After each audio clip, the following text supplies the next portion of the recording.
ಈಗ ಪ್ರತಿ ತಿಂಗಳು ಪಿಂಚಣಿ ಹಣವನ್ನು ಪಡಿತಕ್ಕಂತಹ ಪಿಂಚಣಿದಾರರಿಗೆ ಒಂದು ಭರ್ಜರಿ ಗುಡ್ ನ್ಯೂಸ್ ಆದರೆ ಬಂದಿದೆ. ಹಾಗಿದ್ರೆ ಬನ್ನಿ ಇದರ ಬಗ್ಗೆ ಸಂಪೂರ್ಣವಾಗಿ ಮಾಹಿತಿಯನ್ನು ಈ ವಿಡಿಯೋದಲ್ಲಿ ನಾವು ತಿಳ್ಕೊತಾ ಹೋಗೋಣ. ವಿಡಿಯೋವನ್ನು ಸ್ಟಾರ್ಟ್ ಮಾಡ್ತೀನಿ. ಅದಕ್ಕಿಂತ ಮೊದಲು ನೀವಿನ್ನೂ ನಮ್ಮ ಚಾನೆಲ್ಗೆ ಸಬ್ಸ್ಕ್ರೈಬ್ ಮಾಡದೇ ಇದ್ರೆ ಈ ಕೂಡಲೇ ಚಾನೆಲ್ಗೆ ಸಬ್ಸ್ಕ್ರೈಬ್ ಮಾಡ್ಕೊಳ್ಳಿ ಮತ್ತು ಲೈಕ್ ಮಾಡಿ. ಈಗ ನಾವು ಇನ್ಫಾರ್ಮೇಷನನ್ನು ತಿಳ್ಕೊತಾ ಹೋಗೋಣ. ಹೌದು, ಈಗ ಪಿಂಚಣಿದಾರರಿಗೇ ಒಂದು ಭರ್ಜರಿ ಗುಡ್ ನ್ಯೂಸ್ ಆದರೆ ಬಂದಿದೆ ಪಿಂಚಣಿ ಹಣ ಏರಿಕೆಗೆ ಸಂಬಂಧಪಟ್ಟಂತೆ. ಸೊ ಹಾಗಿದ್ರೆ ಪಿಂಚಣಿ ಹಣ ಯಾವಾಗಿಂದ ಏರಿಕೆಯಾಗತ್ತೆ, ಇದಕ್ಕೆ ಸಂಬಂಧಪಟ್ಟಂತೆ ಮಾಹಿತಿಯನ್ನು ನಾವು ತಿಳ್ಕೊತಾ ಹೋಗೋಣ. ಹೌದು, ಪಿಂಚಣಿ ಹಣ ಏರಿಕೆಗೆ ಸಂಬಂಧಪಟ್ಟಂತೆ ಈಗ ಹಲವಾರು ಜನಕ್ಕೆ ಸಂದೇಹ ಆದರೆ ಇರ್ತಕ್ಕಂಥದ್ದು, ಪಿಂಚಣಿ ಹಣವನ್ನು ಏರಿಕೆ ಮಾಡ್ತಾರಾ ಇಲ್ವಾ ಅಂತ ಹೇಳಿ. ಹೌದು, ಈಗ ಹಲವಾರು ಜನ ಸರ್ಕಾರಕ್ಕೆ ಮನವಿಯನ್ನು ಸಹ ಮಾಡಲಾಗ್ತದೆ ಪಿಂಚಣಿ ಹಣವನ್ನು ಏರಿಕೆ ಮಾಡೋದಕ್ಕೆ ಸಂಬಂಧಪಟ್ಟಂತೆ.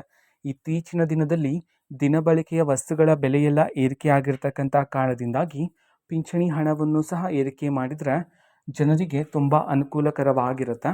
ಇದೇ ನಿಟ್ಟಿನಲ್ಲಿ ಇದೀಗ ಪಿಂಚಣಿ ಹಣವನ್ನು ಏರಿಕೆ ಮಾಡ್ತಕ್ಕಂಥ ಸಾಧ್ಯತೆಗಳು ಸಹ ಇರ್ತಕ್ಕಂಥದ್ದು. ಸರ್ಕಾರದ ಕಡೆಯಿಂದ ಅತಿ ಶೀಘ್ರವಾಗಿಯೇ ಅಧಿಸೂಚನೆಯ ಮೂಲಕ ಮಾಹಿತಿಯನ್ನು ತಿಳಿಸ್ತಕ್ಕಂಥ ಸಾಧ್ಯತೆಗಳಿವೆ. ಓಕೆನಾ. ಸೊ ಈ ತಿಂಗಳ ಕೊನೆಯಷ್ಟರಲ್ಲಿ ಮಾಹಿತಿ ಬರ್ತಕ್ಕಂಥ ಸಾಧ್ಯತೆಗಳು ಹೆಚ್ಚಿರ್ತಕ್ಕಂಥದ್ದು ಪಿಂಚಣಿ ಹಣ ಏರಿಕೆಗೆ ಸಂಬಂಧಪಟ್ಟಂತೆ. ಸೊ ನೋಡೋಣ, ಯಾವುದೇ ರೀತಿ ಅಧಿಕೃತವಾಗಿ ಪಿಂಚಣಿ ಹಣಕ್ಕೆ ಸಂಬಂಧಪಟ್ಟಂತೆ ಮಹತ್ವದ ಮಾಹಿತಿ ಬಂದ ನಂತರ ಆದಷ್ಟು ಬೇಗ ಅತಿ ಶೀಘ್ರದಲ್ಲಿ ನಾನು ನಿಮಗೆ ಇನ್ಫಾರ್ಮೇಷನನ್ನು ತಿಳಿಸ್ಕೊಡ್ತೀನಿ.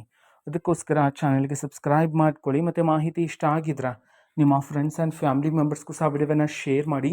ಜೊತೆಗೆ ಚಾನಲ್ಗೆ ಸಬ್ಸ್ಕ್ರೈಬ್ ಮಾಡಿಕೊಂಡು ಸಪೋರ್ಟ್ ಮಾಡಿ. So thank you, bye.